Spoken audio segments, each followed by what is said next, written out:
Vanilla, the taste of childhood. Cookies fresh out of the oven, birthday cakes, summer ice cream, and Christmas.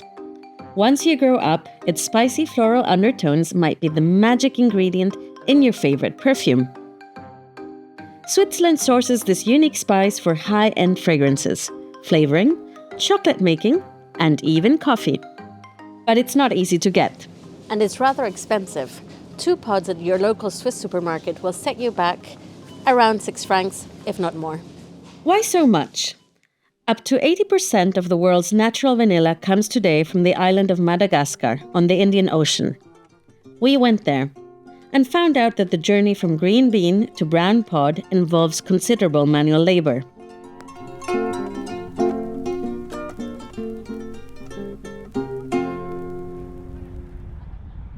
Madagascar's vanilla fields are concentrated in the lush region of Sava, in the northeast of the island.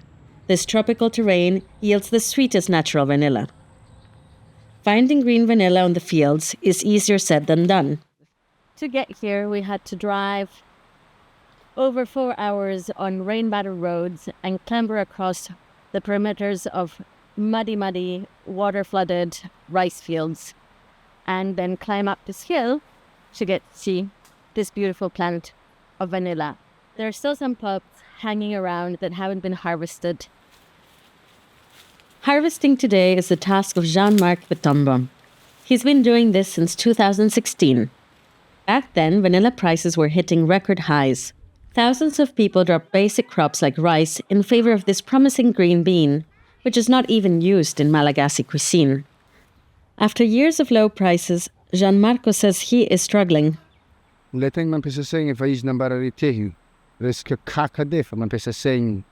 Ave ohatran'le forportra regny, ohatran'le lanterana retarohiny, mampiasa saigna. Le eo le halatra, mampiasa saigna. De le aretigny bekronsona, mampiasa saigna. Tegna anisan'ny asa mafy bôka izy tô de miasa mafy le saigna. An'le izy mekamidiny tegna metraka amin'ny fiaignanantegna satria le izy antegna zany mbô fa managna programme amin'ny taogno avagna an'zao de midiny amin'izay le lavaniny. Yo, manjary sy stable zany le programme antegna aminazy. Vanilla is harvested in July and August. Many choose to sell it right away while still green. Entire communities spring into action to make the much-awaited sale happen. The bean is rushed down from fields by foot and motorbike. Madagascar's vanilla-producing region is known as Sava. It's named after 4 key towns. And Tapa, behind me, is one of those towns.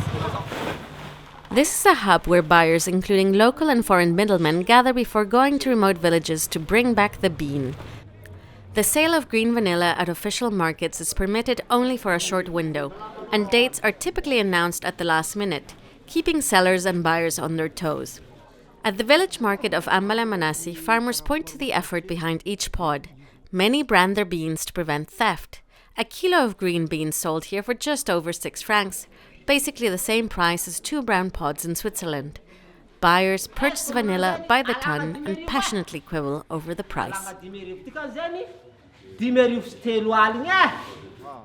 Among them is Jacqueline Roland, a trader based in the United Arab Emirates and a native of Madagascar. Even if vanilla is sold for very little here, he says its high price abroad is justified.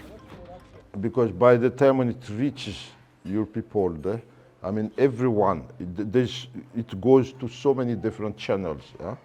And there is an agreement that you have to get first from the government as well to be able to export it. I don't know for what, but anyway, that's the law. I mean, yeah, and that agreement is not cheap, you know. I mean, so the exporter from here is paying for that agreement, paying for the cost of transport, the transit thing. Yeah, you know, there's so many other costs before it reaches the final destination.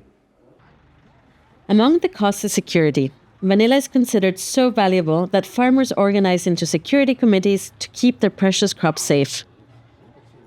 It's not a quick or easy way to make cash, but some do manage to make a fortune from vanilla. We've come to the village of Ampanefrena to meet with Jean-Patrick and learn more about the art of vanilla farming and vanilla treatment. Jean-Patrick and his family are part of the supply chain linking vanilla from Madagascar to Switzerland. Vanilla is an extremely delicate, time and labor-intensive crop. An orchid, its vines take 3 years to mature and produce flowers that must be pollinated by hand 12 hours after they bloom. Pour la culture de la vanille, ça demande beaucoup d'amour et beaucoup d'entretien. On ne peut pas le faire sans apprécier cette culture. Il faut le soigner comme un bébé. Chaque liane, chaque plant, ça demande beaucoup d'entretien. All that effort is just for green vanilla, which barely has a scent. What consumers get and pay for is the signature aroma of cured vanilla. It's a process that involves slow drying, sweating, and fermentation. Jean-Patrick gives us a small-scale demonstration on how vanilla is cured. Ce que j'ai en main là, c'est de la vanille verte et de la vanille qui est déjà préparée. Donc pour passer de la vanille verte en vanille préparée, il faut procéder à cette procédure, le faire cuire dans de l'eau bouillante à 60 degrés pour une durée environ 2 minutes à 3 minutes. Et après, la faire sortir, le couvrir pendant 24 à 48 heures. C'est après cela qu'on peut sortir la vanille pour le sécher au soleil. Pendant cette période, ça devient noir, mais c'est encore très humide. Au jour le jour, on sèche la vanille au soleil, ça devient plus sec. Regardless of scale, vanilla goes through many hands. Unripe, undersized, or damaged beans are systematically trashed. The best ones are sorted by size, quality, and length. Only the finest vanillas make the final cut for export. Vanilla prices have swung widely over the years due to cyclones, poor harvests, and market speculation. In 2018, a peak year, the average price was $450 per kilo, but at times hit as much as $600, surpassing the value of silver. It is a top-end spice, second only to saffron in value. Oui, c'est à cause de la hausse du prix international de la vanille qui nous a permis d'accéder à construire notre maison de nos rêves, quoi. Même pour les planteurs. Ils ont pu construire des maisons dures. Avant, il n'y avait pas ça. The price of vanilla has dropped in recent years. Many vanilla farmers are pulling out their kids from school and foregoing medical treatment, unable to make ends meet. That's the case for Miriam, a mother of 2 and former vanilla bundler who is battling cancer. Desa aroanjato fototry eo izy fa izy le tototry le naratra ny cyclone zay. Dia mbola tsy voamboatra amin'izay. Maro ny zavatra tsy nandeha tamin'ny fiainana noho ny fitianan'ny lela vanille.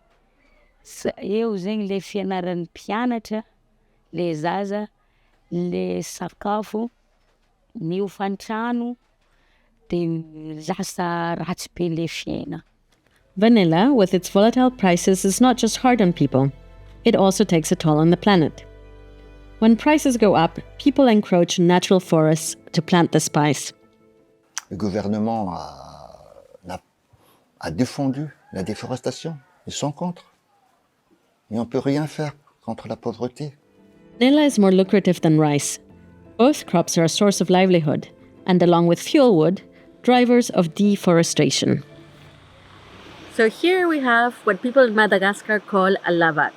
Lavak is the hole that's left at the hilltop as a result of a landslide in deforested areas of the mountain. Back at Jean-Patrick's, vanilla is packed and ready for export to Europe. Toutes les vanilles que vous apercevez, c'est réservé pour la Suisse. Vanilla must go through several administrative steps and quality controls before leaving the country. Our journey ends in Sava, the capital of Madagascar's vanilla-producing region. Most exporters have a presence here, connecting this country's delicious vanilla to the rest of the world. Traders lament the pool of companies licensed to export is ever smaller, the red tape thicker, and permissions more expensive. Local officials say tighter controls are necessary to ensure Madagascar vanilla remains synonymous with high quality as new countries enter the market. Non, il y a un assainissement pour avoir de bonnes qualités parce que s'il y en a trop, donc on n'arrive pas à contrôler, on n'arrive pas à avoir de bonnes qualités. Pour garder la place de Madagascar, donc il faut qu'on fait des assainissements parce qu'il y a beaucoup de freelance aussi venant d'autres pays qui viennent ici pour expédier à son nom personnel alors qu'il ne suit pas les processus. The government has tried to stabilize the vanilla market with measures like minimum export prices and limiting licenses. But critics say these breed corruption and don't benefit locals. Back in Switzerland, we meet with Philippe Mena, a vanilla trader based in Canton de Vaud, to discuss the challenges. Unfortunately, corruption is very high in Madagascar, and you have to go through this corruption in order to have this license. We have not accepted to pay to go for bribery 2 years ago, and finally we didn't have any. Last year we didn't have any license. Fortunately, we still had some stock in Europe. Philippe primarily supplies chocolate makers. But what makes Switzerland powerful in the vanilla market is the presence of two giants of the fragrance and flavor industry, Givaudan and Firmenich. For Philippe, the dark side of vanilla is definitely the price paid to farmers. How can you explain that the farmers receive only 10% of the price you pay in Europe? At a longer term, this is not sustainable. And the risk is that the farmer will cut off all the vine if they cannot no longer live with that price there. Vanilla may remind us of magical moments, but for thousands in Madagascar, it's the best and only shot at economic survival.